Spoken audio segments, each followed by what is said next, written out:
preparing for this moment, and now it's here. It's all on the line here at the NCAA quarterfinal, and it's between Indiana and Notre Dame. I'm Eddie Cotton, alongside me, Luke Hallett. And Luke, what are your expectations for tonight? I'm expecting a great matchup between two very talented teams. A lot of great players on both sides of the ball, offensively and defensively. It's going to be a good one. And now with a little bit more on this matchup, we send it down to the third member of our team, Mary-Kate Hamilton. Thanks, Eddie. We're here at the NCAA tournament quarterfinals, and the energy is absolutely electric. Hoosier Army came out in full force tonight, but there's a good amount of blue and gold in the stands as well. Now, the last time these two teams faced off was during the regular season, and it went into overtime. Justin Rennick scored the game winner for the Hoosiers, but there was a little bit of controversy as to whether or not he was offsides. So Notre Dame will almost certainly be looking for revenge here tonight. Now, take that and combine it with the fact that these two teams already have a long-established rivalry, and the fact that tonight is the last game that stands in between either of these two teams and the College Cup. It's going to be an intense environment here in Bloomington tonight. Back to you, Eddie. Thank you very much, Mary-Kate. And that rivalry comes from the fact that these two teams have been elite here in the state of Indiana for a long time now. Luke, what are your expectations for the emotional impact that's going to have on this game? Well, I think the emotions are going to be kept in check by both teams just because they're so talented and because they've reached the top of that. They know that they can't let their emotions get the better of them. You get an untimely yellow card or a red card, it could be the deciding factor in the match, and that's something that both Indiana and Notre Dame are going to be aware of. As we are getting set here now for the start of this match, the crowd is absolutely electric tonight. Last year, this crowd had 5,400 people here to watch Indiana take on Michigan State in the Elite Eight matchup, and now it looks like the crowd could even be more than that tonight. And that plays directly into the strengths of Indiana. When you have that home field advantage, it's going to go a long way. As we get set for kickoff with Sean McLeod over the ball, and we are off. Notre Dame gets things started. They're a team that have been incredibly defensively stout all year, especially as of late, yet to have given up a goal here in the NCAA tournament. And they're a team working with a first-year head coach in Chad Riley, and they've really built some momentum as of late.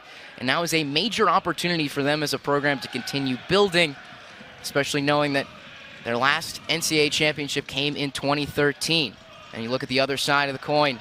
Indiana Hoosiers came into this season after their loss in the national championship last year, and it seemed like they came in seeking redemption from the onset. We saw a team go undefeated in the Big Ten, win the Big Ten regular season title, and win the Big Ten tournament. And now they're here, one game away from Santa Barbara in the College Cup. And we saw that their main three goals last year were to win the College Cup, in addition to win the Big Ten and win the Big Ten tournament. Now, they weren't able to do any of those, but this year they've gotten two of those first three, and whether they can win that College Cup, well, it's going to depend on this matchup today. And there are a lot of keys here for both sides. But one, you look at the defensive play from both teams. It'll be interesting to see what defense breaks first. Dorsey now in the middle of the pitch. It's taken away by McCabe. And Notre Dame can come the other way.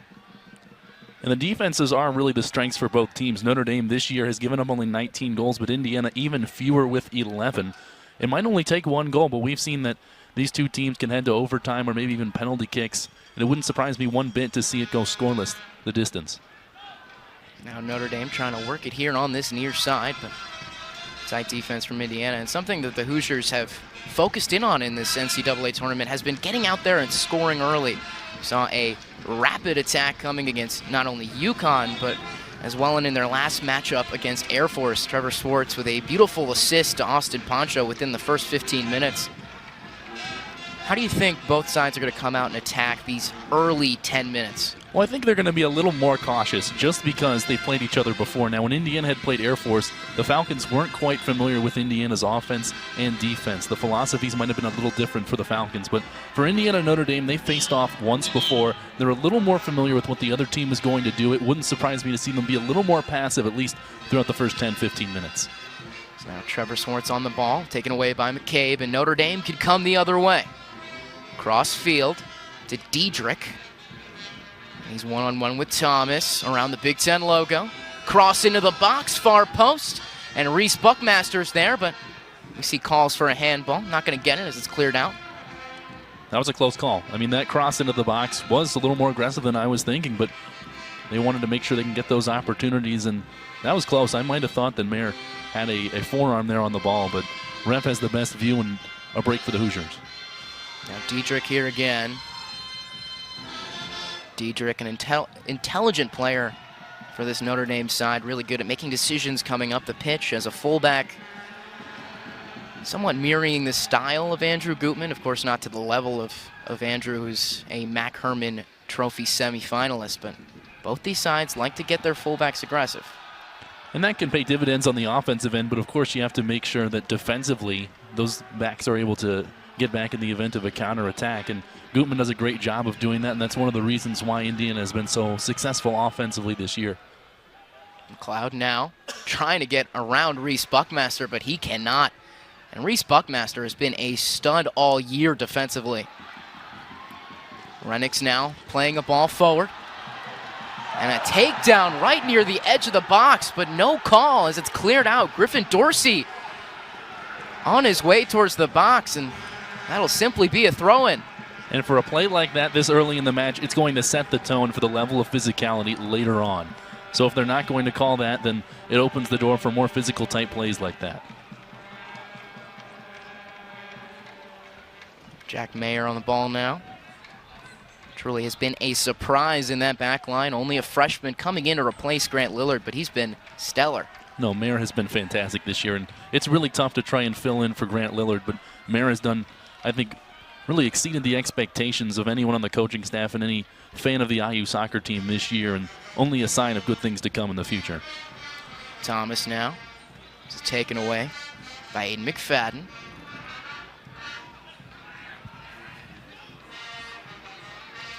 Seeing a lot of action here condensed on this near side. As both teams seem to be trying to get their bearings under this one within the first 5 minutes. Seems a little bit skittish. Both teams are trying to set up their attack and set up their defense. There's been a couple of chances for both sides, but nothing too concrete. Both these teams playing with loads of seniors and experience, and that's part of the reason why Indiana themselves have been so successful with all the seniors in their starting lineup. But what that means for tonight and every game in the NCAA tournament, it could be their last for the senior group for both sides. So the pressure is intense, isn't it? And you never want to see a storied career like so many of these IU seniors have had come to an end. And they keep that in mind every time they're playing on the pitch, every time they're passing to one of their teammates, that this could be their last game in an IU uniform. So the gravity of the moment, not too big though. They've had a lot of them throughout their time. Of course, Notre Dame winning the national championship in 2013, Indiana winning in 2012. So both these sides have players that have not experienced that College Cup run and that national championship. So you talk to a guy like Patrick Berneski, the senior leader, the captain. That was part of the reason he committed to Notre Dame, was seeing that 2013 College Cup. And that's a powerful thing, seeing that and knowing that you can be a part of a run similar to that. And Notre Dame has a chance here. It's going to be a tough test here in Bloomington, but the Fighting Irish have the horses. Thomas now, he sees the overlap from Gutman on this near side. Gutman, low cross into the box, and it's cleared out. Swartz now. Quick cut back inside. Off foot thrown into the box, and Thomas can't keep control. But a nice opportunity for Indiana, and what we saw there again, Andrew Gutman and his ability to overlap on the flank. And Gutman did a great job playing that ball into the box, and then again on the rebound outside the box. Indiana can get a couple of those opportunities. We saw with Air Force they got a few of those opportunities early on in the half and converted one early and really grabbed that game in the onset. But if Indiana can grab a goal early here, the Fighting Irish could be struggling to try and get back into it. As we see the crowd erupt here after a rough collision between McLeod and Gutyar on the far side.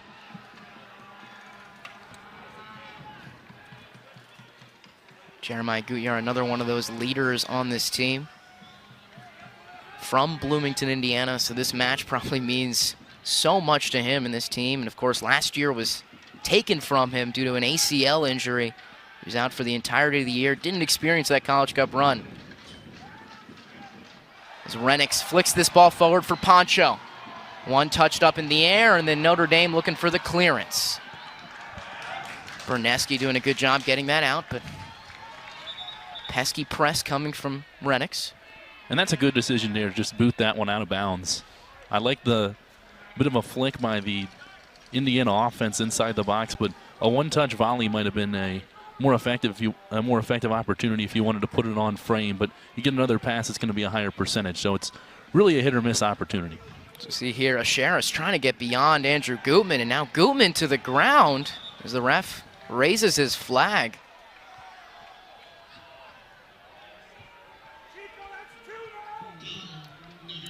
Andrew Gutman, one of the best players in college soccer. So vital for this Indiana team. And Gutman has missed a couple of games this year. He got injured in that game against Northwestern. He eventually came back into that game but missed the following game. So his health typically really hasn't been an issue as of late, but if an injury flares up, that's the last player you want to have get hurt if you're Coach Yeagley. And Andrew Gutman showing the perfect example of how much this team means to him in that Northwestern game. He came out, and then Coach Yeagley told him he was out for the rest of the game, and he just told Yeagley, no, I'm coming back in.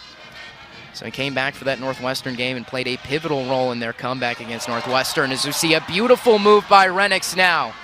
Ball to the top of the box for Poncho, but it's cleared out. Gutman now fighting with McFadden. And Notre Dame can look to counter here. Long ball forward for Asheris, but Timmy Mell is there. We're going to see a foul call on Andrew Gutman. And it'll be our first set piece so far in the match. And set pieces is one of those things that Indiana excels at. Might be one of the best teams in the nation with set pieces, but now Notre Dame has a chance to flip the script. If they can get a goal early on, they might be able to pack an extra defender on the back line, try and make it very difficult for the Hoosiers to score. 13 of Notre Dame's 29 goals this year coming off set pieces. And Patrick Berneski, the captain, has 6 goals this season, all coming off set pieces. So keep an eye on Berneski in the box.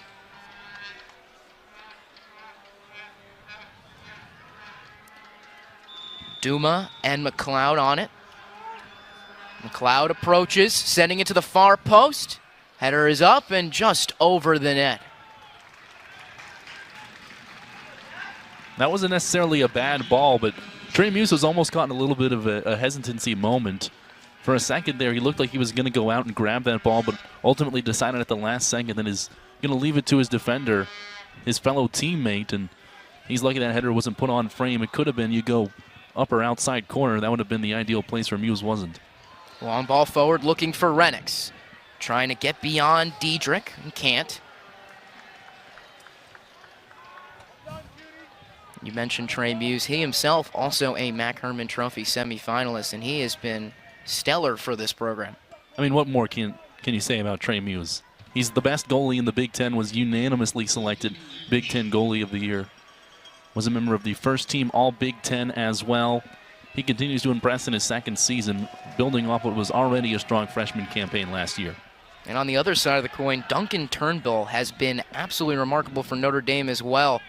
Came in halfway through the season replacing Ryan Kreutz, and he has only given up 3 goals in 9 matches.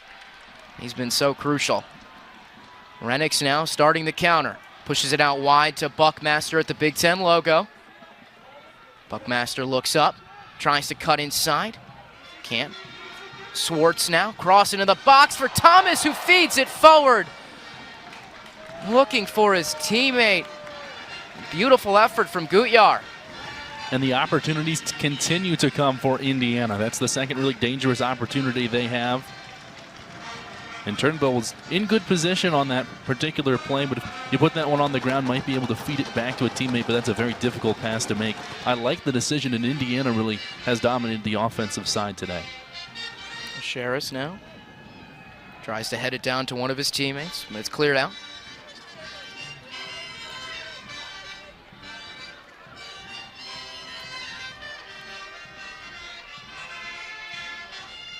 Throw in from Diedrich now. Up to McFadden, but Indiana can clear it out.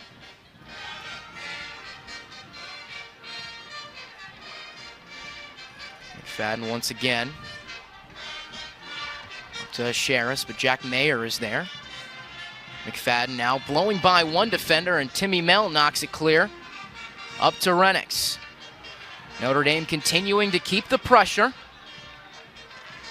Diedrich with a no-look ball up to McFadden. McFadden not exactly ready for that no-look chance. And the one thing that IU that defensively is doing well is they're preventing a lot of passes on the ground from being completed in consecutive nature. That's one of the things that they really pride themselves on just by watching some of the prior games they've played this season. But Notre Dame, if they're stringing together any amount of passes, it's almost all through the air, and those are a lot harder to take advantage of than if you lay one off for somebody maybe inside the box. Now, if you take a look at how both these teams got to this point, Notre Dame has been in some tight matches themselves, including a lot of late drama. They beat Michigan 0-0 in a penalty shootout that went to 12 rounds, which is absolutely absurd. I don't know how people do that. No, just the sheer flair for the dramatics with this Notre Dame team, scoring with 1 second left against Virginia to move on and take on Indiana, shows that they're not afraid of the big moment. So if they find themselves down in this game or in penalty kicks again, who knows what's going to happen, but the Fighting Irish have been there already this year. So after they beat Michigan, as you said, they took down Virginia on a late goal with 1 second remaining in the first overtime period, scored by Jack Lynn. And Jack Lynn was one of the top recruits for Coach Riley at Dartmouth, and when he came over to Notre Dame, made sure to bring him in. Now another set piece taken low and clear now by Austin Poncho.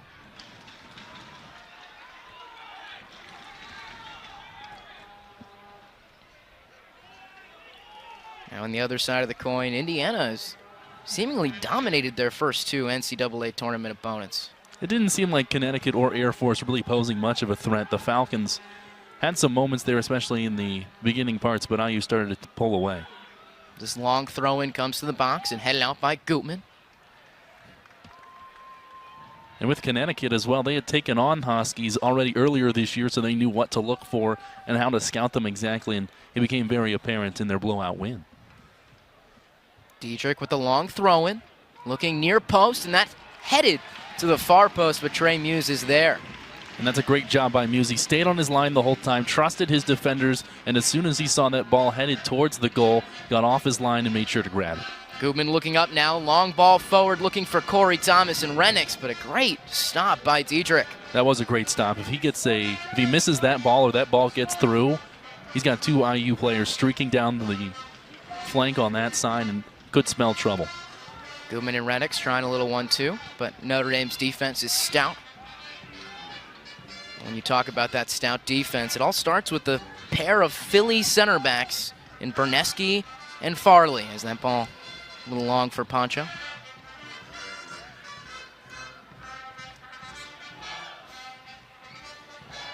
Both Farley and Berneski mentioned how Philadelphia helped them really build chemistry, being back both from the same area. They never actually faced off in academy play, but now that they're here at Notre Dame, the chemistry has been remarkable, and it's part of the reason that ever since Duncan Turnbull has taken over, Notre Dame has only given up 3 goals this season. And that's one of those small things that actually can be a big thing. When you build chemistry in unorthodox ways, it can build a lot of chemistry around you on the back line. So it's not just those 2 guys, but it's also the guys next to them and everyone else on the pitch for Notre Dame. It's going to be important moving forward. They continue to communicate in an effective manner, especially when you switch out your keeper midway through the season. But Turnbull has been aces so far this year. Cross to the top of the box. Scorpion kick up over the net coming from McCabe, but now we'll see. Will be a corner kick. Looked like it was deflected off Timmy Mell. And one of the things that Indiana has done well this year is prevent corner kicks from happening. That's been an area of weakness for Notre Dame, but the Fighting Irish have done a great job scoring on set pieces. This being their first corner of the day, they'll look to take advantage. Now Duma has been the set piece expert for this Notre Dame team. Looking to send in this in-swinger on the near side. Cross to the far post and over the head of its intended target. Farley got his head on it, but off balance. Just a little too much gas put on that one. You put it more towards the 6 instead of the far flank of the 6. It's going to be a more playable ball, but Notre Dame likely to have more of those opportunities if they continue to put the pressure on. Mayer, the Big Ten freshman of the year, tossing it over to Timmy Mell, all Big Ten second team. The accolades just run through this entire team. And then you have Trey Muse and Andrew Gutman as well, Mac Herman finalists, semifinalists I should say, and also on the all Big Ten team. Just a lot of talented players and a lot of depth on this team. Gutman now at the NCAA logo. Cross into the box looking for Renix, and he just heads that wide, but a great opportunity for the Hoosiers. Renix has been one of the more explosive scoring options on this Indiana team all season long. He can do it with either foot, and he was going up for the head there. I like the decision to try and put a quick one inside the box for Indiana, but nothing going that time around. So both these sides starting to get some chances and opportunities. What have you liked from both teams stylistically? Well, defensively for Indiana, they're doing a good job making sure the passes, if Notre Dame is able to complete any, are generally in the air. They're going to be tougher overall. And offensively for the Hoosiers, they've done a good job pressing up on this Notre Dame team. And offensively for the Fighting Irish, set pieces have been good. Renix with a filthy move to get into the box, but he can't get that low cross to his intended target. Indiana's still in possession. Swartz looking for Gutman. Off a deflection, Indiana throw in. And the Hoosiers starting to build momentum now. Thomas looking to his right and resets things with Mel.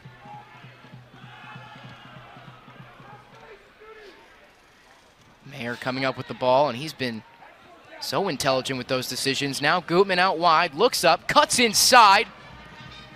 And to the top of the box for Poncho, trying to create room. Now it's Gutyar. That's deflected. Swartz now gonna give it a rip. But not enough on that one, and that's carried in by Turnbull. And that's one of the first instances where Indiana has been able to get a lot of consecutive passes together, and as a result, get a good shot.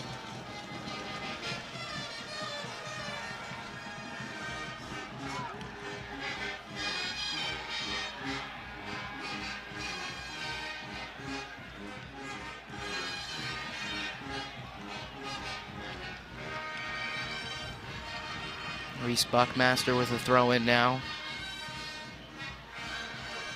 Buckmaster connected to the Chicago Fire along with many other players of this Indiana team. Andrew Gutman himself, many expecting him to sign a homegrown contract at the end of this year. Along with Thomas War connected and Spencer Glass.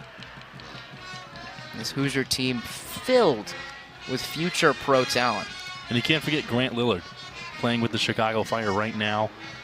Working in between the actual team and the scout team as well, but one of those players last year who was an integral part of the success they had also with the Fire.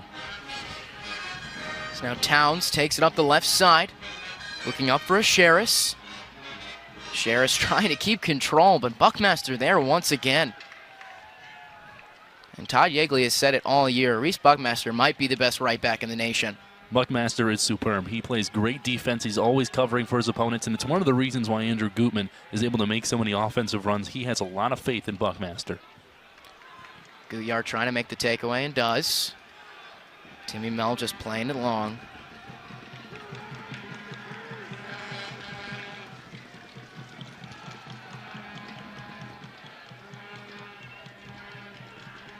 With both these teams having such stout defenses, every minute in this important matchup builds the anxiety, the tension between these two, knowing how much is on the line. And we were going over it before the game that IU hasn't been scored on since November 8th and Notre Dame since November 4th. So it has been nearly a month since an opposing team has scored on either of these defenses.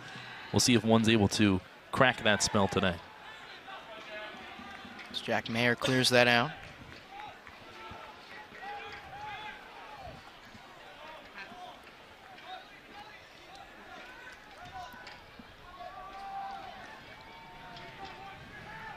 What we've seen so far from Notre Dame is they've been fairly aggressive as well in the attack, not scared of Indiana in any way. We've seen many teams come to Bloomington and park the bus. Just throw into the near post. An attempted clear out. And now Gutman will just send it long. And part of that comes from the familiarity of having played an opponent before. You can learn from some of your mistakes that you might have made, and you can take a couple more chances, especially with a game of this magnitude. Jack Casey now on the right side, can't get beyond Andrew Gutman. Clears it forward, now Gutyar on the ball. It seems like we've had a lot of action where you see 5 minutes of Notre Dame maintaining possession, then 5 minutes of Indiana maintaining possession, and the momentum just shifting back and forth here in the first 20. It's been very flip-flopped. There hasn't been a consistent side that's dominated the ball. A game of spurts so far, you could say. It's a flick forward for a Sherris. Can't get beyond the reach of Jack Mayer. Now Dorsey coming back in defense. This cross comes to the far side, but just a bit long. So now with a little bit more on this matchup, we're going to send it down to the third member of our team, Mary-Kate Hamilton. Thanks, Eddie. Now, if it seems like we've been talking a lot about Trevor Swartz this season, that's because for him, the assists just keep coming. He just recorded his 15th assist, and that leads the nation, and it also broke his very own head coach, Todd Yeagley's record for most assists recorded in a single season. Now, Coach Yeagley said, of course, he's excited for Trevor, but mostly excited that it seems that this Indiana team is peaking at the exact right moment. So we'll see if they can continue their momentum and punch their ticket to California here tonight. Back to you, Eddie. Thank you very much, Mary-Kate. And you mentioned Trevor Swartz. He has been electric as of late, in the best form of his career, according to him himself, with 5 assists in this tournament alone, which ties a program record, and 15 on the season. Well, he sets his teammates up well. It's one of those things that he prides himself on. He does have one goal to his name, but just his passing abilities and abilities to play in space really have been superb this year, and it's showing out there on the pitch.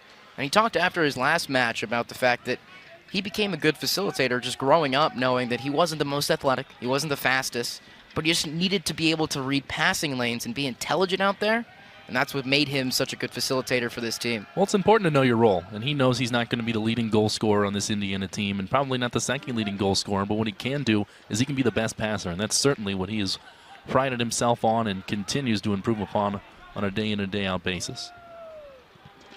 Long ball forward to that far side. But Indiana clearing it out once again.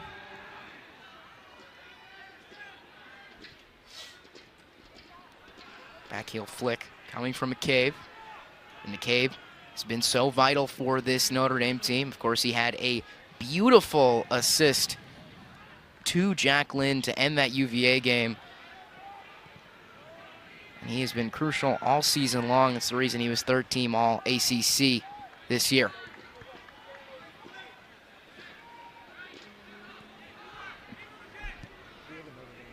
And as I mentioned, Jack Lynn is warming up and getting ready to come into this game. So it'll be interesting to see where he slots out there. A lot of depth on both sides, and it could be the crucial substitutions, one of the players off the bench today for either team that can make the big difference maker.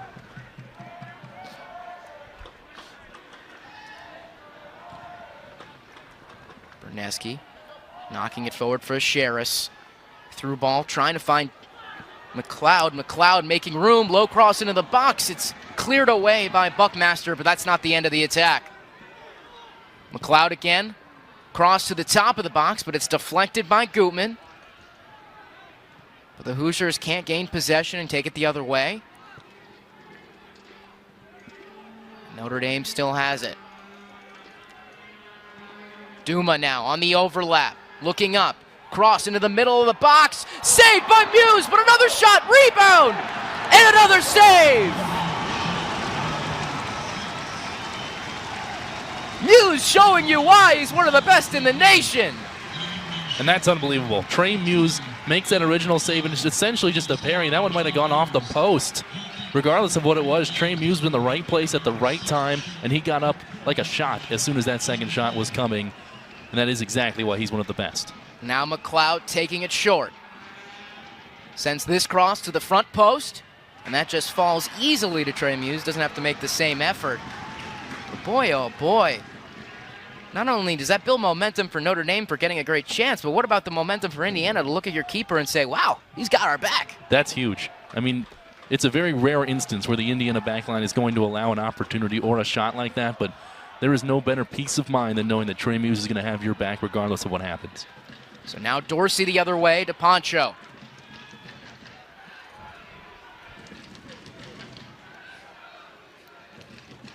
Hoosiers taking their time now. Probably appropriate after all the activity that happened recently. Let the heart rate slow down a little bit. Yeah, I might have slapped you like twice. I'll try not too to hard, do that. not too hard. Well, I'm hoping this game has a few more slaps in it. I'd say with how talented these two teams are, I think there's a couple more. Yeah, I might knock you out. Swartz now in the midfield, wearing the captain's armband, sends it to Gutman. And back into the midfield for Gutjahr. Looking up, played it through, trying to find Poncho and Renix, but unable to. I mentioned Renix, we've heard his name a few times throughout this broadcast, but he's returning from a gold medal, no big deal, American Championship with the U20 squad. And he came back for their last match against Air Force, and he's here to stick around now for the rest of the tournament ride. And Griffin Dorsey was also involved in that for a little while, but Indiana able to operate without two of their premier goal-scoring threats. But it's going to be a welcome sight to have both of them back for the remainder of this tournament. See now Spencer Glass checking into the game for Indiana.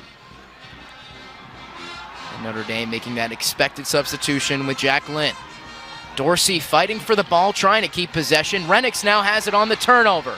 Here's Glass, the recent substitute, but a beautiful slide tackle coming from Diedrich. Glass again. Gives it to Gutman, and then it's knocked clear.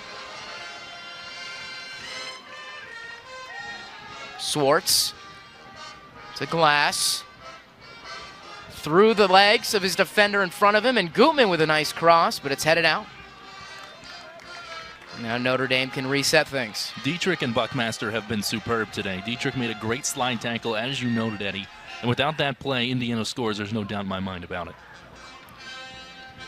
So both these sides trading blows quickly.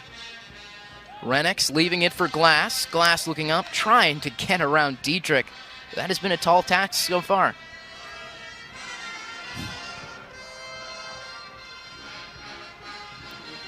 We are now in the midfield with space. Turnover coming from Buckmaster, and Notre Dame can come the other way. Jack Casey in the midfield with two defenders behind him. Now he passes it back. A quick rip from the top of the box over the net coming from Tommy McCabe, but a nice effort. I think that might have been one of those instances where you're trying to do a little bit too much with that shot. Now, they had a little bit of momentum, and they didn't have numbers at first. Might have been the reason he gave that one a rip, but you pass that out, you try and get a better shot opportunity. That was at least 20, 25 yards away, and it was on frame, but well over the crossbar. And you have to say, throughout the last few minutes, this game is starting to open up a bit. It is, and that's one of those things where we didn't know if they'd be cautious early on and aggressive, and there was a little bit of cautious play at the beginning, but they've started to find their aggressive stroke a little bit more. So we see the crowd begin to get into it, and it'll be interesting to see how much of an impact this home field advantage has for the Hoosiers. The Hoosiers have scored 2 goals in every home match except for 2.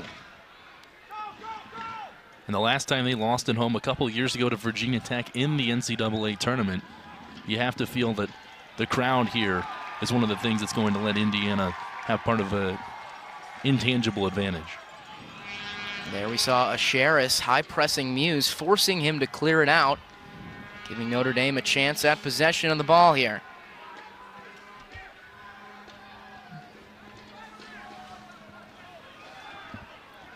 Diedrich, known for his long throw-ins, takes another to the near post.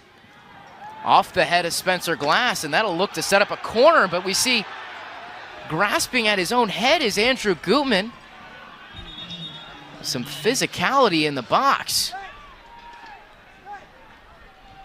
And that's the second time today that Gutman has gone down with a injury of some sort. He was clutching his leg earlier, and as you mentioned, it looks like he's messing with his eye a little bit. You take a look at this replay. Just colliding. He really gets that sandwiched between the ground and an opposing player, and that's going to sting all the weight of a Notre Dame defender on him.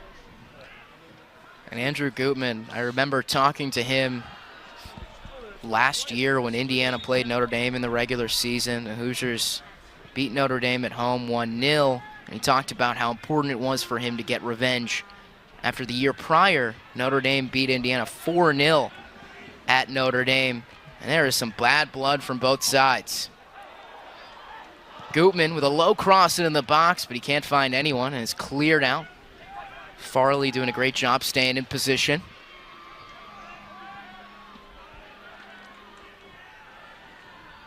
Now Indiana working on the opposite side as Dorsey looks to get taken down. And this could set up, rather it'll set up a throw-in. And that's a name we haven't been saying a lot today, Griffin Dorsey. Notre Dame's been doing a good job neutralizing a lot of the impact he has. Gutman now at the top of the box. Can't find anyone, and it's cleared out. Swartz can't keep control, and Notre Dame can counter. Thomas Hewlin working around Spencer Glass with a beautiful move, but then his through ball to Lynn. Too much oomph on that one. But it's another good opportunity. They saw a fast break and a counterattack that might have been able to materialize into something, but you continue to try and take advantage of those, and maybe a mistake will be made by Indiana, but both sides have yet to really make that crucial error so far. Now another substitution coming for Indiana. We'll be taking off Austin Poncho and bringing in A.J. Palazzolo.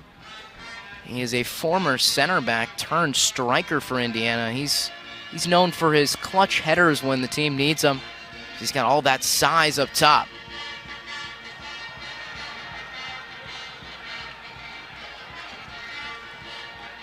Buckmaster now with space ahead of him. A quick tracking back from McFadden. The Hoosiers will now take their time. Long ball forward looking for Renix, but too much on it, and that'll set up another goal kick. As you mentioned earlier, Eddie, it's like the two sides, they get some momentum going, they have a great opportunity or a great chance, they try and score, and then a couple minutes later it's Indiana or it's Notre Dame. It's the opposite team that's trying to score, and it's more of that. Right now they're kind of figuring out who's going to try and take control after each side is really jockeying back and forth with the other. And we've talked throughout the match about the emotional impact of this game. It's two rivals in a massive match looking to get to the College Cup. Notre Dame, a program looking to get to their second College Cup in history.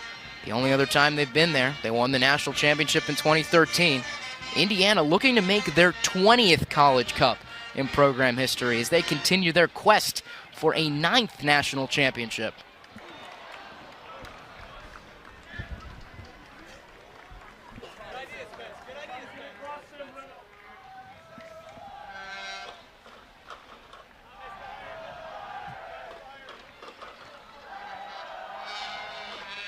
Diedrich sending it forward for Lynn, but can't find him.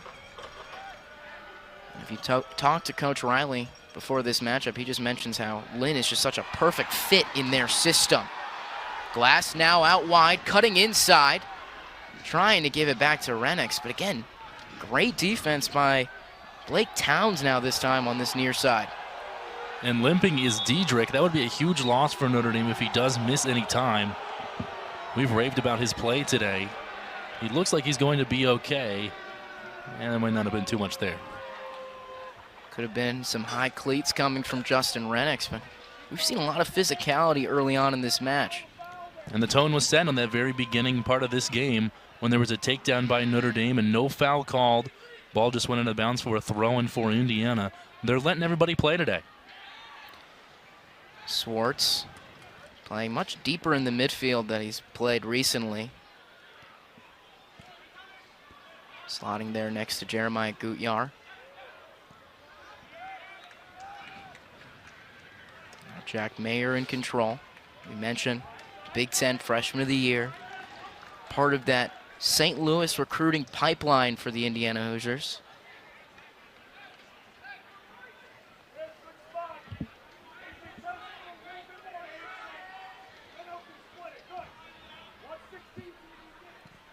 So this throw-in is over the head of McFadden, and Palazzolo can get things started. Renix pushing it forward. Now Gutman on the ball, sending it forward for Glass, but Glass doesn't have the speed to get there. And Glass has been very opportunistic today. He hasn't really had a concrete chance to score, but you always see him streaking down the flanks. It's something that he's been doing a good job of today.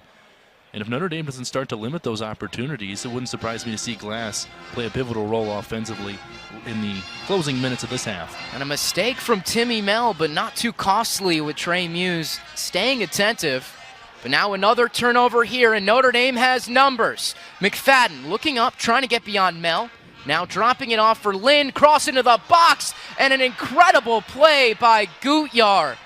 Jack Casey running into the far post, and he can't get on it. And you see Trey Muse right now, he is livid. There was a little bit of a collision with one of the Notre Dame defenders as soon as he was trying to punt that ball off, and he is letting the referee know. Trey Muse showing a level of intensity that you don't see in the regular season, but we know he's got it in him. After their Elite Eight victory against Michigan State in the penalty shootout, we could see Trey Muse doing a little bit of the cooking dance, yelling and getting his team pumped up. It's been said, Christian Lamelli, I talked to him, goalkeeper, former goalkeeper here at Indiana, undergraduate assistant. He knows when Trey gets intense, it means something, because Trey doesn't do that often. So this is probably important. Well, he was justified there. He was bumped when trying to punt that one off, and the rules are in place that the goalkeeper is going to be protected in that instance, so it really could have been at least more than a foul, could have been a card in that instance. But regardless, you're right. When Trey Muse is hot, it's because he has good reason to be so. So as we're approaching the last 6 minutes here, what have you liked from both sides in this intense matchup? Indiana defensively continues to limit a lot of the chances, but where a lot of those chances are coming from are failed offensive opportunities.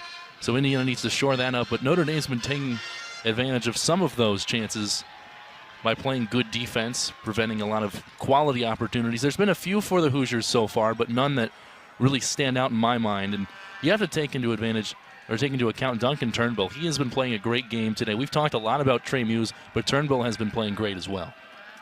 Turnbull, a massive 6'7", more than a foot taller than me. Not intimidating at all. I swear. The only way that's going to be tough, though, is getting those balls on the ground when you're 6'7". You can get anything near the top part of the goal, but those shots on the ground become a little more difficult.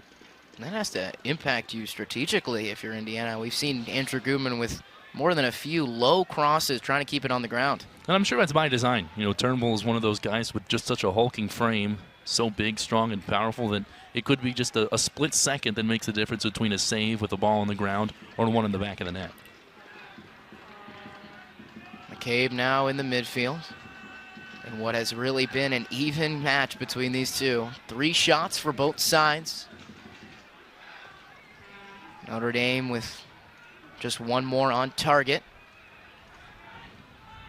Notre Dame with 2 corner kicks and Indiana with none, which is somewhat rare for them. Indiana, a team that relies heavily on their set pieces.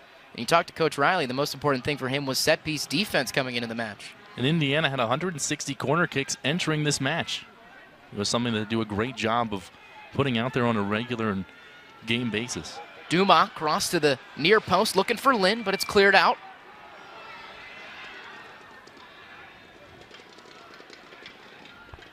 Notre Dame now can switch the field. You take a look at the flip side of that, Notre Dame has allowed 103 corner kicks while only registering 105 of their own this season. So perhaps one of the strengths of Indiana was a weakness of Notre Dame, but the Fighting Irish have done a good job neutralizing a lot of the set piece opportunities for the Hoosiers. And that has to go to scouting right there. Knowing the strength of Indiana, it seems that it's been one of their main goals to work around that.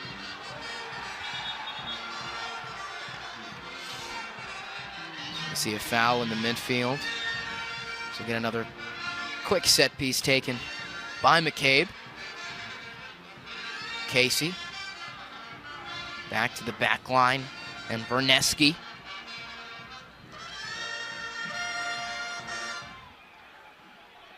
Now Notre Dame pushing forward on this far side. Here comes Towns, looking towards the box.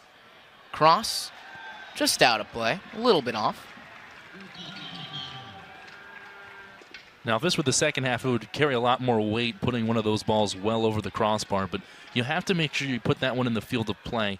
More often than not, I'd say even 95% of the time, Trey Muse of the Indiana defense is going to make sure that ball goes out of bounds or finds the friendly foot of an Indiana Hoosier. But it's that 5% of the time you have to play for, especially when you're playing in a game that's been a stalemate like this.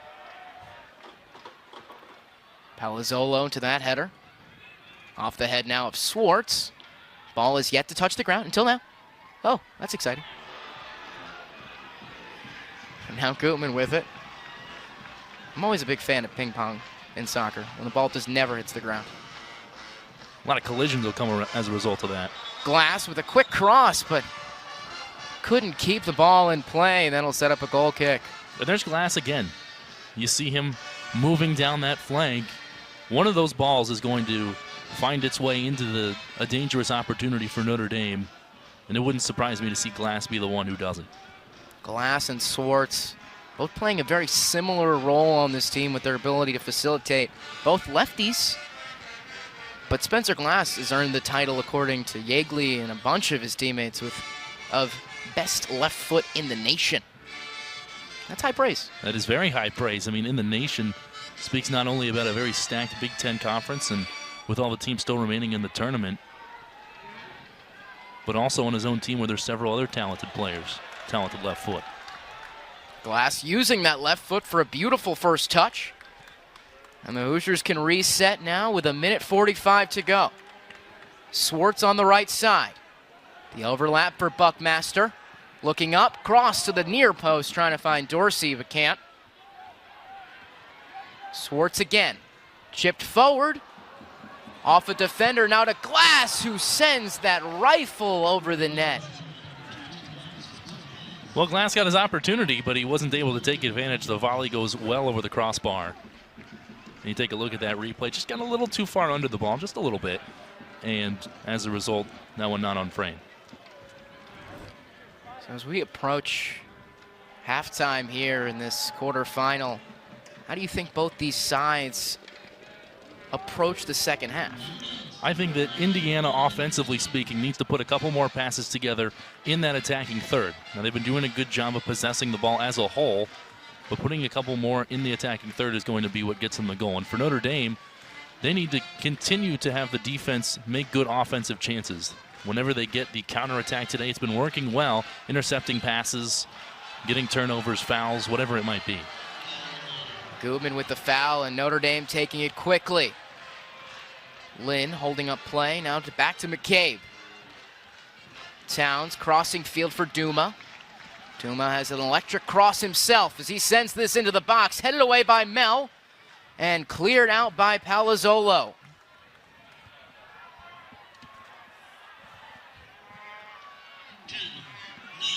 Now we get that final 10-second countdown. One late cross into the box, but Trey Muse is in net, ready to snag that away. And that'll be the end of a back-and-forth first half between these two. A lot of instances where Indiana or Notre Dame had a prime opportunity but weren't able to take advantage. They go to halftime and try and draw something up for the second half. And now we'll send it down to Mary-Kate Hamilton, who's with Coach Todd Yeagley. Thanks, guys. Coach, 0-0 at the half. What does this team need to do to build a little bit of offensive momentum going into the second half? Well, I think we've caused some problems in the channels, and we've had a couple quick attacks. And I don't think when we've recycled our attacks, we've done a good job of being a little bit more patient. We're going right to goal again, and we're jamming some balls that I think we could move it one or two more times, get the ball wide, see where the seams open up. So a little bit impatient. There's a lot of energy tonight in this place, so I think our guys are going to make some better decisions here in the second half. And now a couple of dangerous opportunities for Notre Dame. How do you think the defense has responded? Well, I mean, they're clearly, trying to get some balls in the box. Any long throw opportunity, they're playing some balls. I mean, we know that. We got to be ready for it and, do our best not to give them, throw-ins deep in our area. All right. Thank you so much, Coach. Thank you. Thank you very much, Mary-Kate, and certainly some interesting words. We'll take a look and see if Indiana brings that offensive patience in the second half as this matchup here in the quarterfinal is tied 0-0. And you're watching on BTN Student U. With it all on the line here in the quarterfinal, we have seen some back and forth play between these two teams in Notre Dame and Indiana in the first half, and a lot of it has been a sense of physicality coming from both sides. Well, there's been a lot of bodies flying. We saw on that play right there. That was the very beginning of the game where Griffin Dorsey was really upended. Andrew Gutman's been taken down a couple of times. He was down for 2 extended segments. Really had to try and recover, but been a lot of bodies flying, a lot of ligaments just going all about, but nobody been able to find the back of the net yet.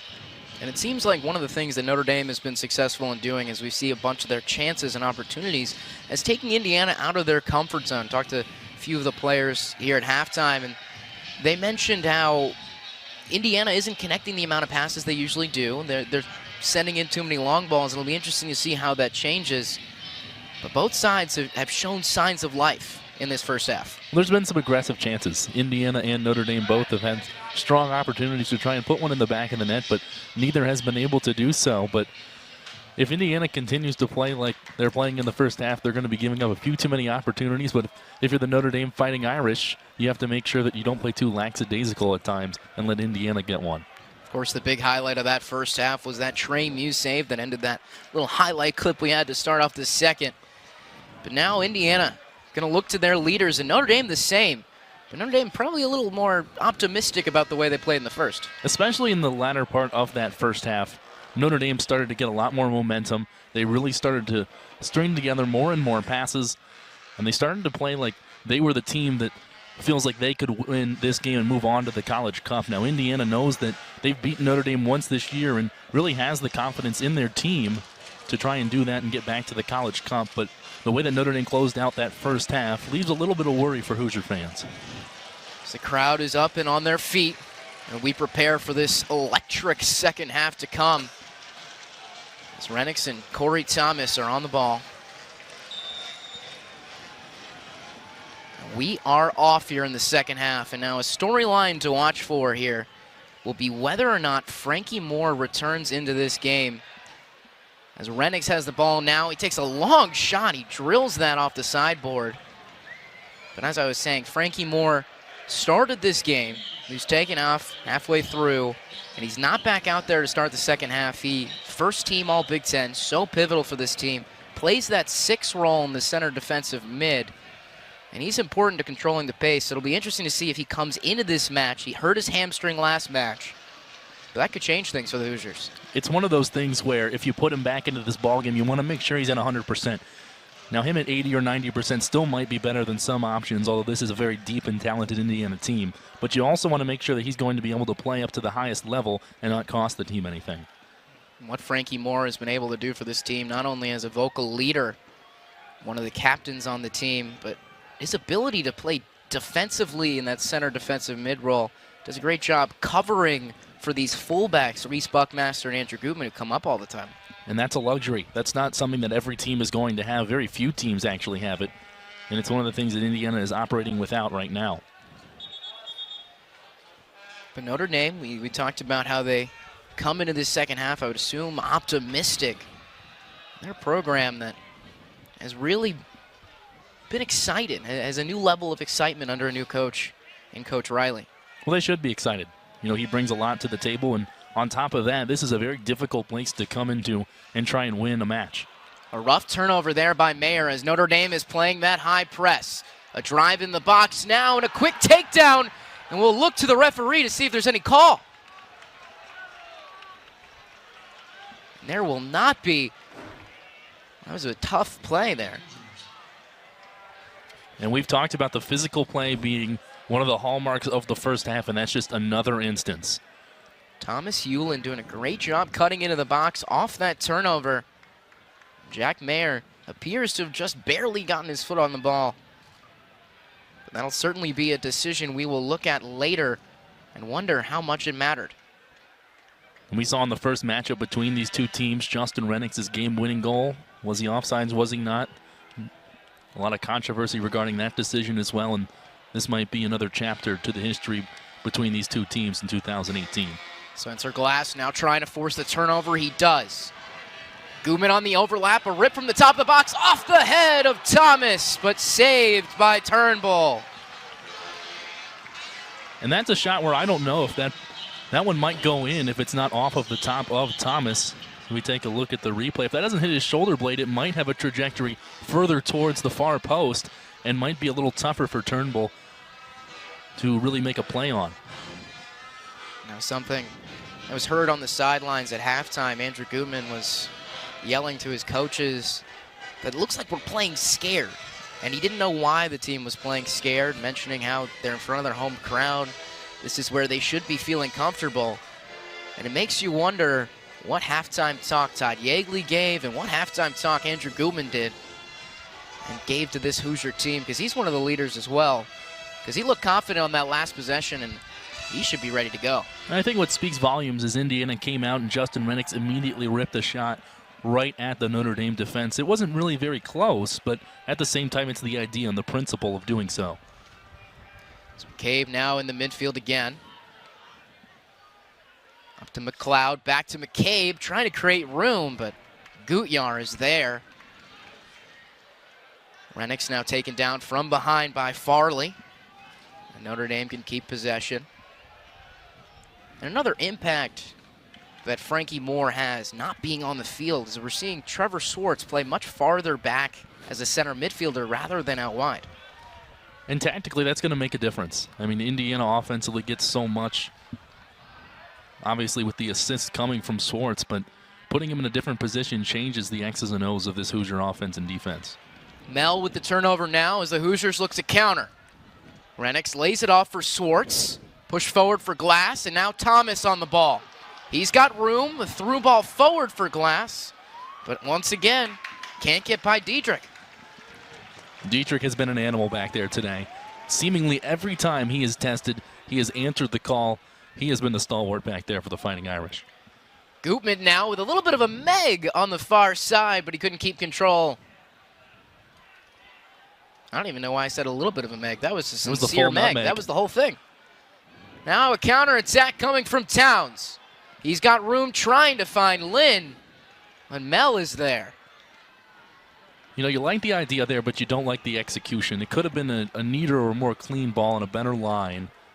A good idea to try and hit your streaking teammate, but unless you know you can get that pass through, you might want to just keep going with it yourself. See what you can do with it. McCabe now able to slow things down. His head coach, Coach Riley, mentioning how he's like a coach on the field, McCabe. Riley himself has really appreciated the opportunity to be the head coach here at Notre Dame. Of course, he played at Notre Dame and was an assistant at this program for such a long time. He called this job his dream job, and this is a dream opportunity for Notre Dame.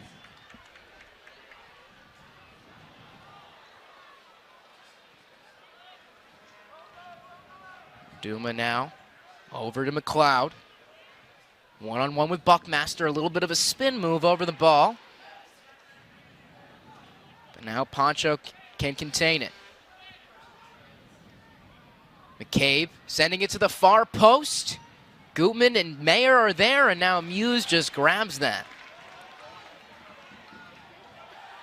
Another great play from Trey Muse. He called off his defenders, really rushed to the ball, and now he set up this counter. Glass with space. Gets by a defender who falls. He's got room now. Low cross to Poncho, who's taken down in the box. No call. And Notre Dame can now come the other way. And that was a little less contact than the play we saw earlier in the Indiana box. I have to agree with the referee there, especially with the way this game has been officiated. No call. So officials letting things go tonight, and it's led to the physical play from both sides here in this absolute rivalry match to determine who's the best team in the state of Indiana and who's the best team in this quadrant of the bracket.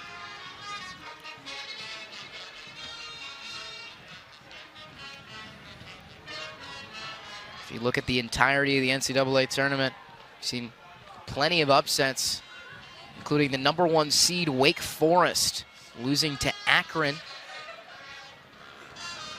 leaving Indiana to be the top-seeded team left. But if they want to move on to the College Cup and take advantage of that seed, they're going to have to pull out a goal here against Notre Dame. But you know, despite all of those upsets, Eddie, there's still one team that stands tall, the 3-time reigning champion Stanford Cardinal. It seems like no matter what, they continue to have clutch postseason play. They beat St. Mary's in penalty kicks. They're still going strong, too. And that was a fun one.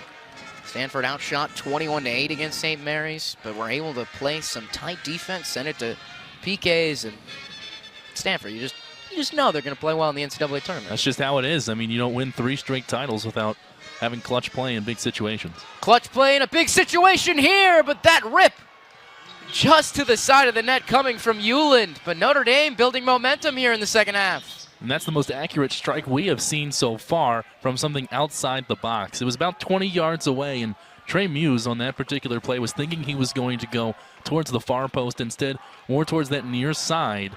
Caught him a little bit off guard, but couldn't put it on frame. He puts that one on the ground, I think, towards that post.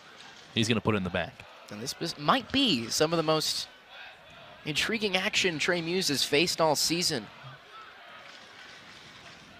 Muse, of course, the stalwart goalkeeper behind a back line that doesn't really give up a lot of shots, but Notre Dame has found their way into the final third.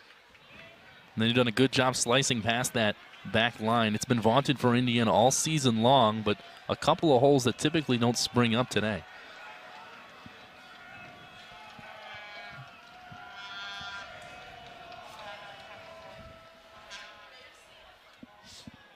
Euland in control now in the midfield, but not for long as Andrew Gutman forces the takeaway. Gutman on this far side looks up, contemplates a cross, but rather leaves it for Austin Poncho, and the Hoosiers elect to slow things down.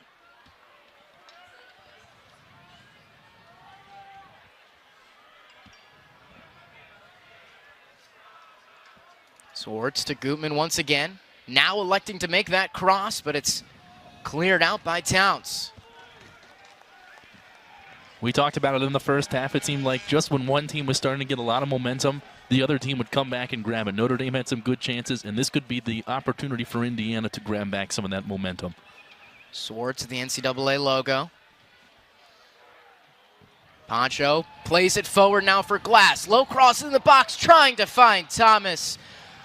But a desperate clearance from Berneski, and the Hoosiers, however, have possession still. Gutyar to his left foot, playing it forward for Renix, but another great clearance coming from Farley. Thomas now. Renix, Poncho, looking again for Renix, who can't get control of that, and that's out of play for a goal kick. That was a scary opportunity for Indiana if you're a Fighting Irish fan. When Notre Dame tried to clear it a couple of balls ago, they kicked it straight up in the air, and that's the last thing you can do if you're that back line. It gives Indiana an opportunity to settle, set everything up while that ball is still in the air. They almost found their first goal.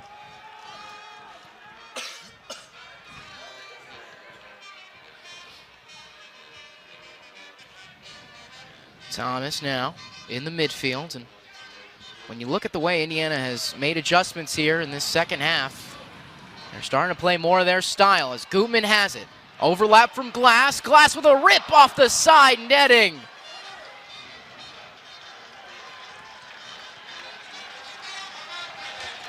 What that'll do, though, it'll set up a corner kick.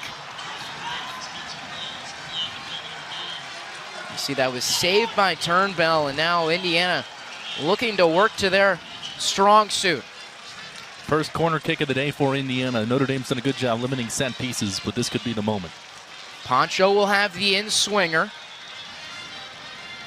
Coach Robeson of Indiana works tirelessly on these set pieces. You can see Indiana players at practice working on set pieces for more than an hour after practice is over, just because how much they want this. Near post cross, Gutman up in the air, and Turnbell gets to it, jumping up over the head of Corey Thomas. That is a tremendous play by Turnbull. It's one of those instances where you have to have the ball entirely or you have to let your defense come up with it. And Turnbull wanted that ball in his hands. He leaped up to get that thing. Use a football reference for you. He Randy Mossed him for that ball. Oh, he mossed him. He mossed him. And it's not hard to moss somebody when you're 6'7", but it makes it a little easier. It makes it a wee bit easier. Still an impressive effort, but now impressive effort coming from Renix, who's dragged down, and he's looking to the referee. An easy yellow card now for Berneski. And things are getting a bit rowdy, aren't they? We had a feeling it was going to be even more chippy in the second half, and that seems to be what we're getting, and that's a clear card there. Really pulling him down. Some contact that won't fly this time around. But with Renix, with space and room in front of him, almost a good card. No, it was. I mean, in that instance there, you could very well concede a goal if you allow a scoring opportunity. They also had a couple other players coming in pursuit, so not a bad card. almost sounds like an oxymoron, but it really was a good decision there. Now Trevor Swartz setting up on this set piece. The captain facilitator. As he sends Gutman towards the box, looking to get more options out there. Nice little hesitation. Hezzy Jimbo. Swartz delivers into the middle of the box, looking for Gutman, but just out of reach. But now it's cleared out for another corner kick, and the Hoosiers continue building momentum. I don't know if Turnbull told him to put a head on that ball or not, but it looked like Turnbull would have had a pretty clear shot at just grabbing that one out of the air. Not sure if it would have been on frame or not, but he could have prevented a corner kick in another dangerous situation. And another corner now, an in-swinger going to come from Trevor Swartz. He's got Poncho and Renix at the near post if he wants them. And he's got Gutman to the far post. Delivered near post, off the head of Poncho, now to the top of the box for Glass. Glass sends it into the box for Mel. It's off his head and cleared out by Barneski. Mel in control. Fighting with Towns, plenty of physical contact. But ultimately no call. It'll just be it will be a call. Why not? We haven't got many of them, but now we have one. And Turnbull be able to reset things and calm down a bit. Well, it's been a frenzy these last 5-10 minutes. Emotions running higher than they were in the first half. Probably a good moment just to step back and focus on the execution. That's going to be the biggest thing here, because if emotions swing one way or the other, with the home field advantage, it makes you think the Hoosiers are going to be on the receiving end of a goal in that instance. This Indiana team coming out, you'd have to say they look hungry now in this second half. Well, they do. We hit on earlier how Andrew Gutman said he thought the team was playing a little bit scared in the first half. They don't look afraid of anything. They've come out firing on all cylinders, and they're trying to be the aggressor rather than the Degressor? Degrassi, yes. Yeah, sure. Why not? Degrassi. Let's go with it. The less aggressive team. Sure. That works. Jack Casey now. Around the Big Ten logo, trying to create room beyond Gutman, but not before he runs out of play. And now we'll see some important substitutions into the game. Will be Jordan Klein. He'll play on that back line. And then Frankie Moore with 30 minutes left to go in this second half. Coach Todd Yeagley going to tell him to put on his Superman cape and put on a super 30 minutes here. And you have to feel that was preordained. They wanted Frankie Moore likely to have 30 minutes, and they knew the last 30 minutes were obviously going to be the most important. They didn't want to have 15 minutes randomly in there where he wasn't in the game. So he's going to close this one out, even if it goes to overtime, I would estimate. So Frankie Moore comes in for Jeremiah Gutyar. And Jordan Klein coming in, replacing Justin Renix, which is certainly interesting, taking out the striker. But waiting in the wings, looking to sub on soon after another stoppage in play will be Griffin Dorsey, so he will probably come into the attack. Now what Jordan Klein's substitution does, he comes in to play right back, and that means Reese Buckmaster will slot in the midfield as we see Dorsey coming on for Thomas. So a bunch of variations here, and that's the versatility the Hoosiers have with all their depth. And it could be one of those things where we'll see how well Notre Dame has scouted Indiana. We talked about that it looked like their scouting report was spot on in the first half, but now with these substitutions, a couple of different variables thrown at them, they're going to put that scouting report to the test. Buckmaster forces the turnover, and he's coming the other way on the counterattack. Tries to find Gutman on the overlap, but just behind him, and the Hoosiers will slow down.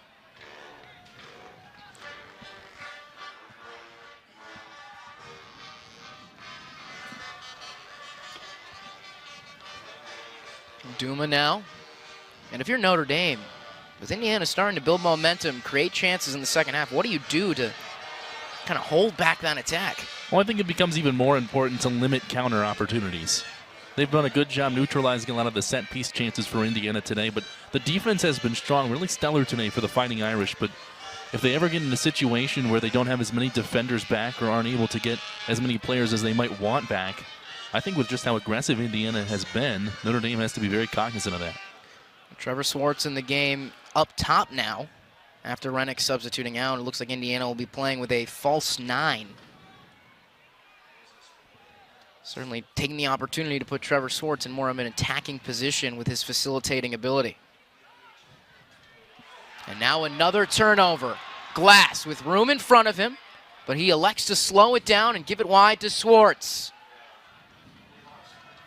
Now back to Gutman. Glass looking up, trying to send a cross in the box, but once again, Diedrich is there. Gutman up to Swartz. Glass crossing in the box, far post for Dorsey. He gets a head on it, might have gotten a chest on it, but can't get it beyond the defensive efforts of Notre Dame.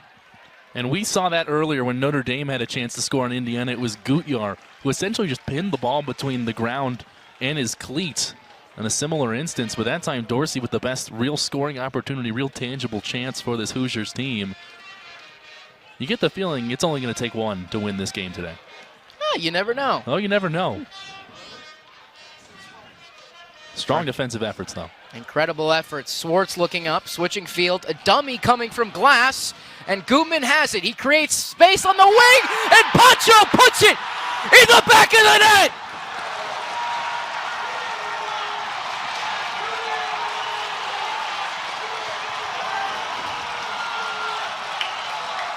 Austin Pancho gives the Hoosiers the first goal of the game.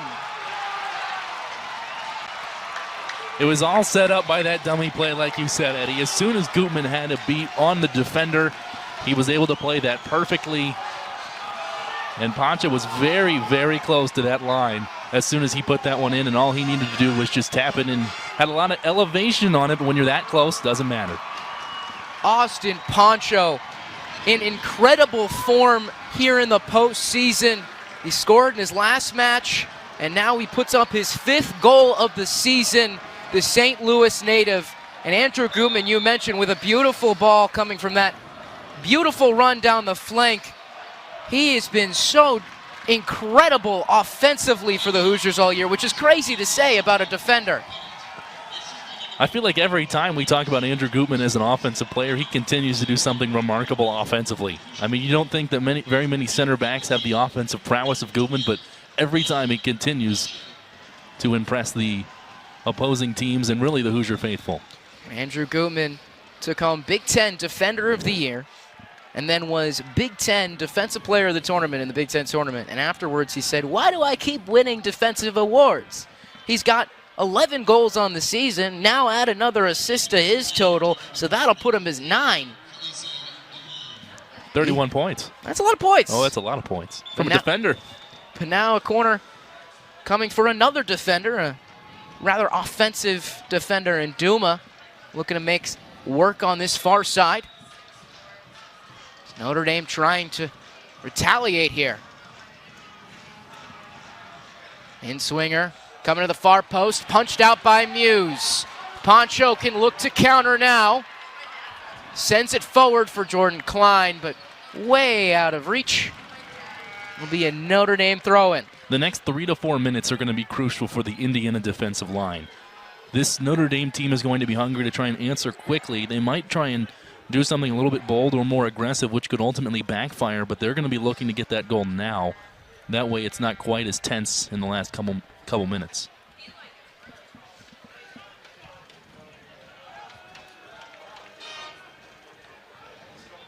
So Notre Dame, a team with only 1 goal so far in the NCAA tournament, pushed with their backs against the wall here.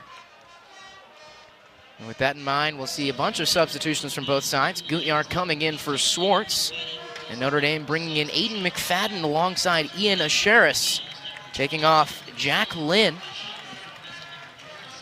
along with Sean McLeod.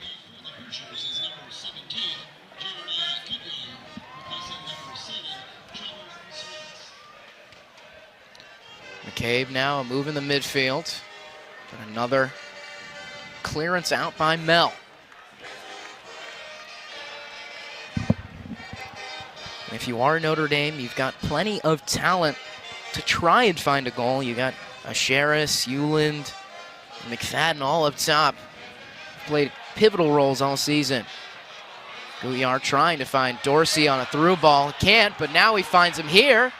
Dorsey taken down in the box, but it was a remarkable tackle from Farley. Guyar again, backheeled to Dorsey. Dorsey gets by Farley this time. Cross into the box, cleared out by the Notre Dame defense, and McFadden can send it long. Gutman has it on this far side. Up to Glass, who quickly passes it out to the wing. Cross into the box, looking for Guyar, but cleared out. McFadden has it. Diedrich trying to get beyond Spencer Glass, but he's pressing hard. And now a fight for the ball up in the air. Finally for Notre Dame, Berneski able to clear it long. But not for much attacking-wise, as the Hoosiers keep possession again.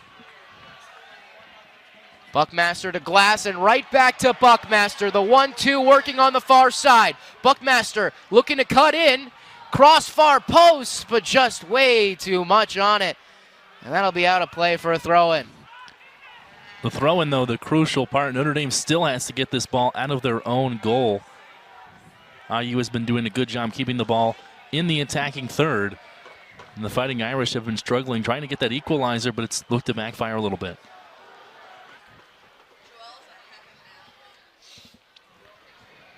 So Asheris in control in the midfield. Notre Dame trying to compose themselves here.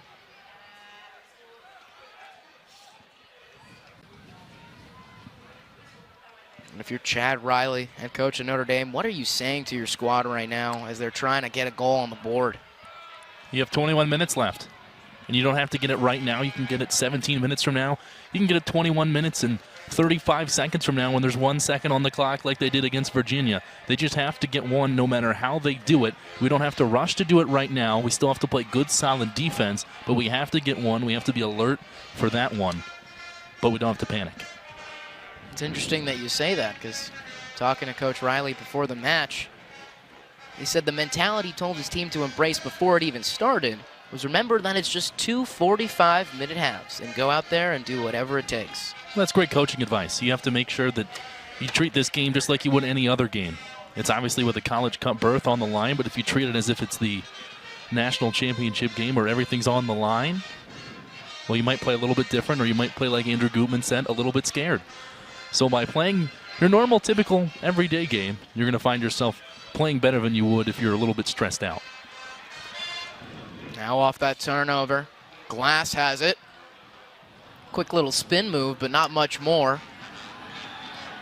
And the physicality continues as the fans get into it on the far side.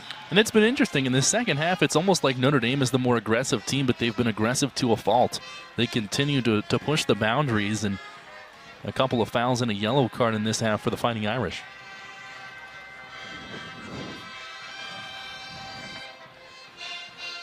So Gutman playing it forward for Poncho. Right back to Gutman. Blows by 2 defenders. Now looks up and sends a shot just over the keeper. But again, Indiana continuing to attack the Notre Dame net. You can see Indiana is not complacent with just getting that first goal. They want to strike. They want to get the backbreaker, get the second goal. That way they can put Notre Dame to bed. So now with a little bit more on the night's matchup, we're going to send it down to the third member of our team, Mary Kate Hamilton. Of offensive excitement here in the recent minutes of the matchup, but the defense has been a key component to IU's success so far. I'm going to send it back up to Eddie right now so that he can tell us what is going on with that. So Austin Poncho taking a absolutely brutal tackle there. Did you see the replay? I'm surprised there was no card on that play. It was leading with the shoulder, and it hit Poncho in the chest. It has been very physical in this second half.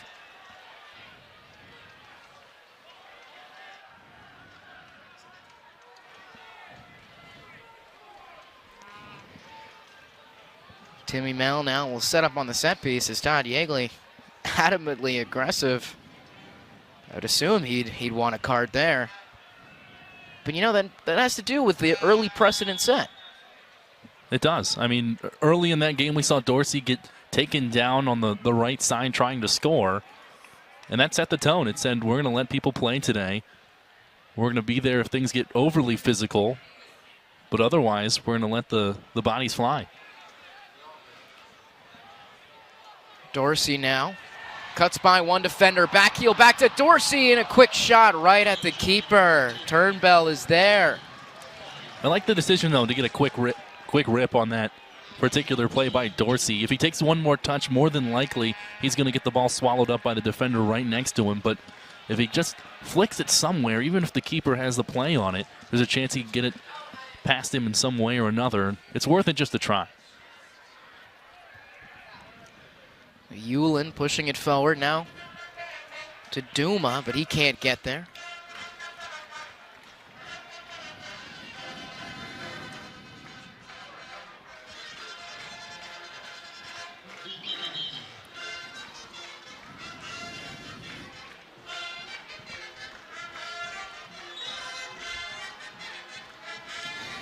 So Muse setting up with this goal kick. Sends it along.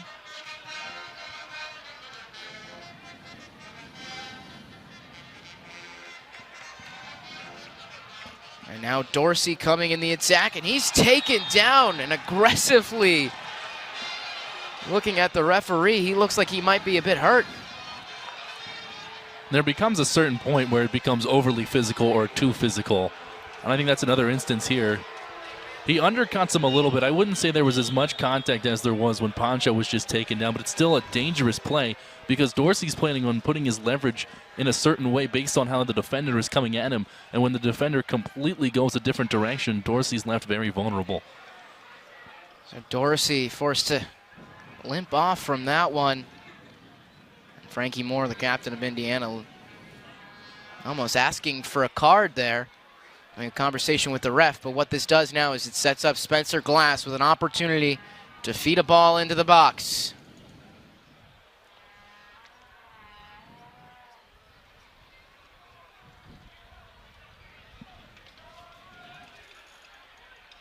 The Hoosiers with 5 men at the top of the box.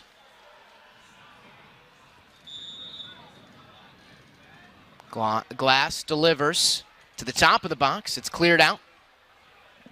And Frankie Moore will get there. Moore cross into the box, far post. But it's in the hands of Turnbull. We talked about earlier how it might be a bit of a downside to be 6'7" if you're trying to get a ball that's on the ground, but he can get every one of those balls that's going to be in the air. Full 6'7" frame on display. And now with a little bit more, we're going to send it down to the third member of our team, Mary Kate Hamilton. Thanks, Eddie. Trey Muse has been an absolute star tonight, making multiple dangerous saves. And I caught up with him earlier this week about being named a Mac Hermann semifinalist. And he said that while it is, of course, an honor to be mentioned, he said it's really more of a reflection of the success of his team. And that is being shown here tonight. Back to you, Eddie. Thank you very much, Mary Kate. And you mentioned it.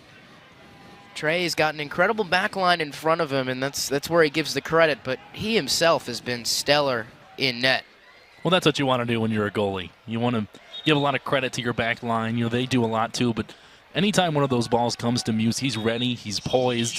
He looks like he's going to be a professional at the next level just by his play at this collegiate level. So every time Muse is tested, he seems to get the better of the offensive attack every single time. It's like a running back. You got to give credit to the offensive Of line. course. The running back still gets the stats. All about the guys in the trenches. Battle in the trenches, my man. So we see Indiana trying to make a substitution, bring in Renix for Dorsey, but the ref calls that substitution off. Says he came on too early. And Notre Dame can reset with 16:22 to go. Notre Dame, a team that has faced a fair share of late drama so far in this tournament. Taking down Michigan in the first round in a 12-round shootout, and then beating Virginia in overtime with 1 second remaining in the first overtime period. Now looking to create some craziness here in Bloomington.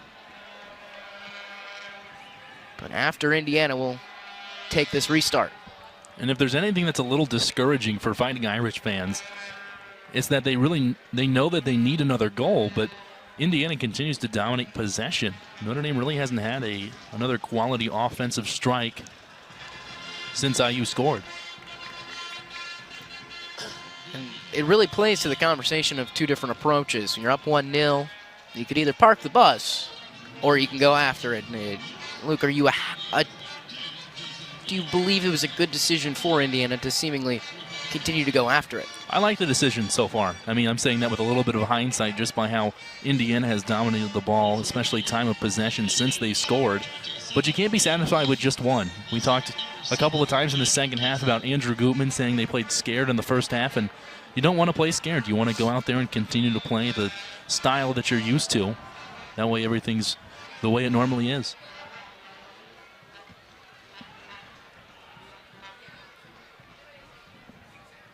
Towns sends this long. Can't find any of his teammates. The Hoosiers can reset now.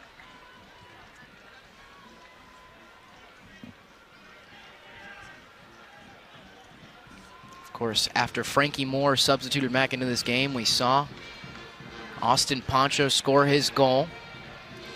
So potentially speaks to his impact on the field. As Renix lays it off for Glass. Tries to lead him through, but cannot.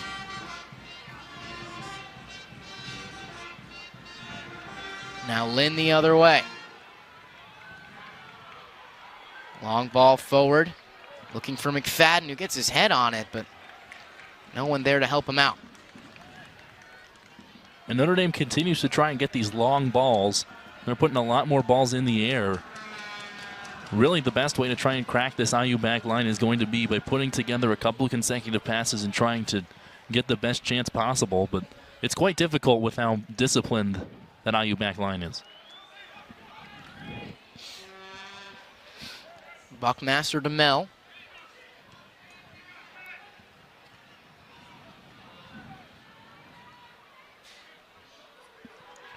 Now after that turnover, we've seen some chaos here in the midfield. And this Hoosier team fighting for redemption after last season's loss in the national championship. This team returning so many seniors that went through that experience here and ready to try and make it to a College Cup. But Notre Dame still with 13 minutes to try and change that fate.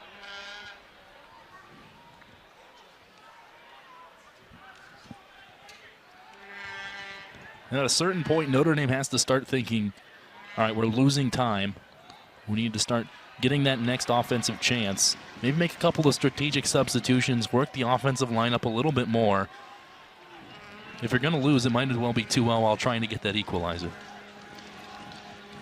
Now we've seen Diedrich take a bunch of long throw-ins, and that's what they're going to set up here. Trying to find a head in the box. Comes the throw. The near post, off of one head, and Timmy Mel fighting it out of play. And we see some pushing between Timmy and Berneski. There has been a lot of extracurriculars today, you could say.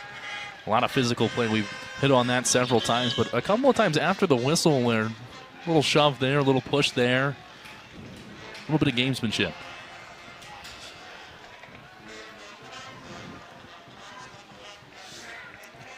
Now one name to keep your eye on if you're looking at Notre Dame is Thomas Euland, who's been in some of his best form of the season.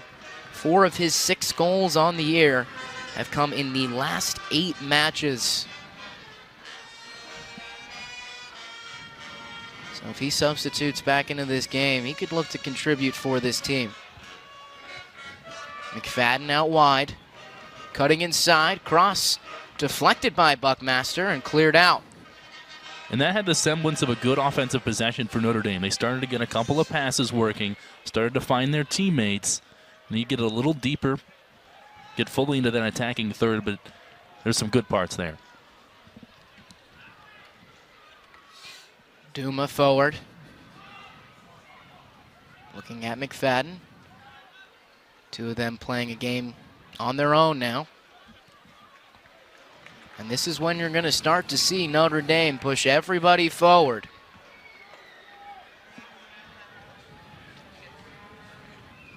Gutman fighting for possession.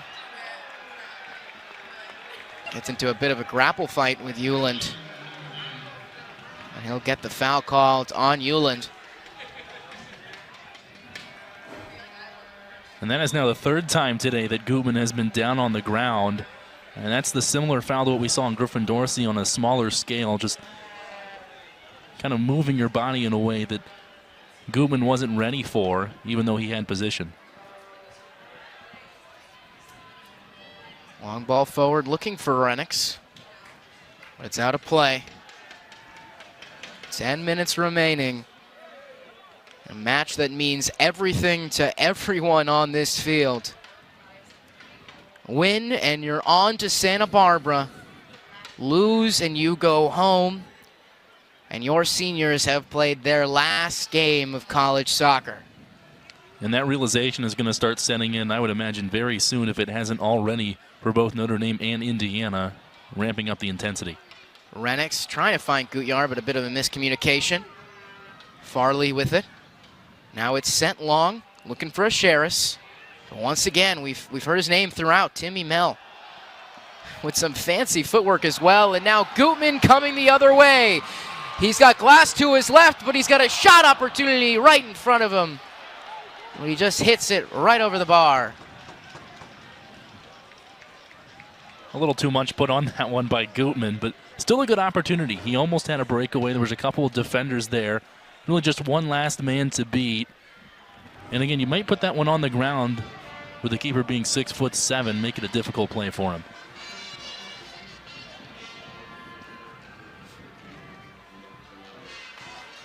Sharis losing possession out of play.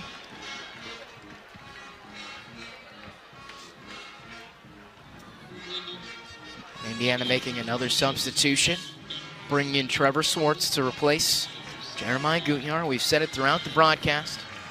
Swartz with 15 assists on the season, leading the country, and 5 assists so far in this tournament. An aggressive slide tackle coming in from Frankie Moore.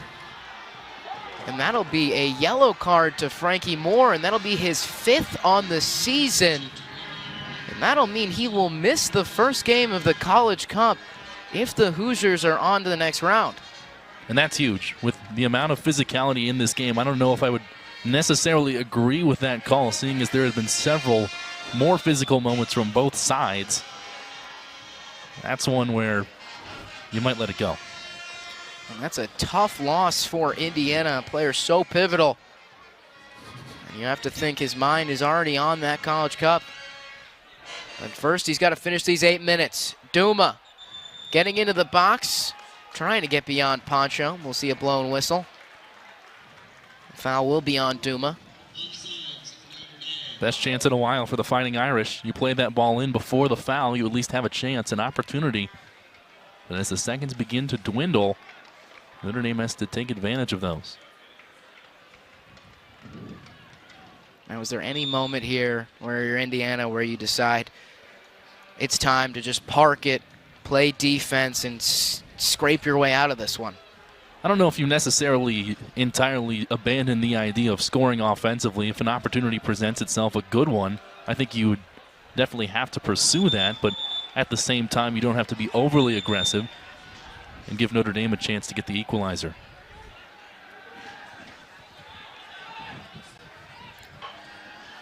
Notre Dame pushing practically everyone forward. Buckmaster knocking it out. The Fighting Irish looking to create one chance. That's all they need.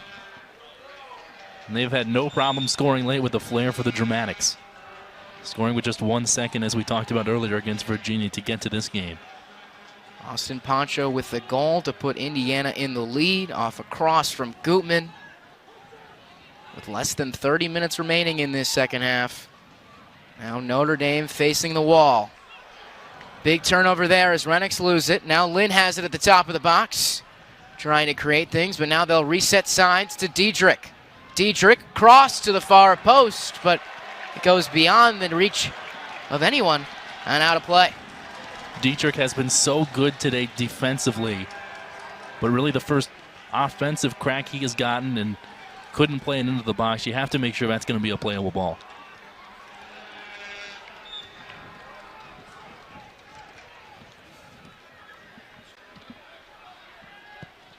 Indiana out shooting Notre Dame 12-5 in this one. And what seems like a match where the halftime talk meant everything to this team, as they have looked like a different squad here in the second half. And we noted it at the beginning of this second half that closing out the first half, Notre Dame was looking like the more aggressive team. They were taking advantage of opportunities and starting to really put together some strong counters, but Indiana has answered in the second half.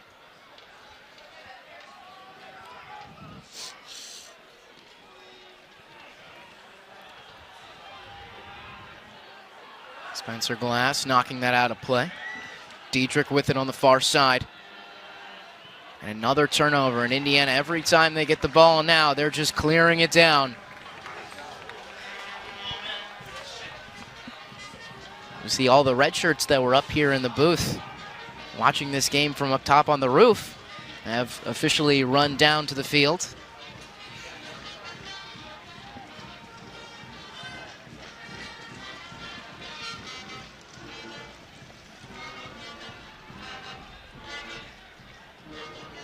Notre Dame continuing to push forward. Everyone, even from the back line, is on the attacking side of the field. McCabe sending it long for Duma. A header towards the middle of the box, and Trey Muse frustrated with Timmy Mell. And Mell cleared it out because Muse definitely could have grabbed that one. Duma in control. Overlap to McCabe. McCabe cross towards the box, but behind the net for another goal kick. And the same advice that I had for Dietrich can be applied there. You have to make sure that's a playable ball. And of course, that's easier said than done. It was a difficult angle, but we're under 4 minutes to go. There only might be 1 or 2 more chances for the Fighting Irish.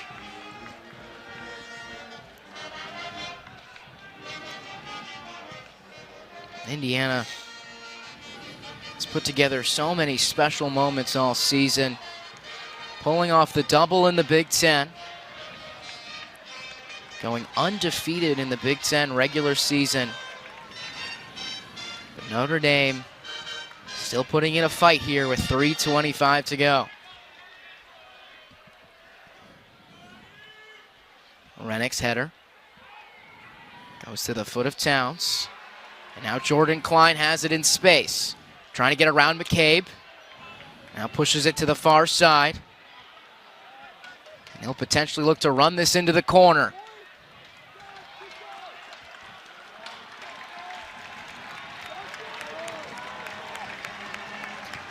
Hoosiers most likely going to take their time with this throw-in after McCabe knocked it out. With all the anticipation waiting. Swartz on it now. Notre Dame looking to the side for an offside call. Don't get it. And Swartz pushes forward in the attack with the ball to Rennicks. Swartz taken down from behind, and Glass taken down from in front. Aggressive tackles from both sides, and that'll set up a set piece with only a few minutes remaining. If Indiana does not score on this set piece opportunity, if you're Notre Dame, you have to grab this ball and you have to go. Just about 2 minutes remaining. This is your last opportunity. Coach Riley said that one of their biggest keys, other than set piece defense, was going to be counterattacking. You've got a set piece to defend here and a counterattack to run if you can get possession. It'll be interesting to see if Swartz takes this short. There's no one in the box for the Hoosiers, but he has Rennicks to his right and Glass to his left. Clock continuing to tick down. Swartz to Glass. And Glass trying to get it back to Swartz, but a bit long, and that'll set up a goal kick. So Notre Dame with 1:30 to work with, trying to find one last chance in this one. Turnbull sending it long. And Notre Dame coming the other way. Off the head of Farley. And cleared out. 1:15 now with Dietrich on ball. He's going to have another opportunity for a long throw-in. Dietrich into the box. Looking near post. Gutman and Farley fighting for it. Notre Dame calling for a corner, but they're not going to get it. And now the Hoosiers motioning to their fans, knowing what is only 50 seconds away.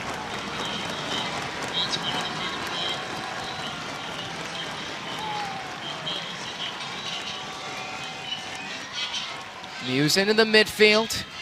Glass with it, and he can run this out. Indiana, a team that seemed to be doing the remarkable last season with an incredible back line with Grant Lillard and Trey Muse behind him. Made it all the way to the national championship game and lost to Stanford. And they came back this season with one goal in mind. They won the Big Ten regular season, they won the Big Ten tournament, and they found themselves now in position for redemption. And with that, the redemption tour continues on. The Hoosiers are off to the College Cup in Santa Barbara.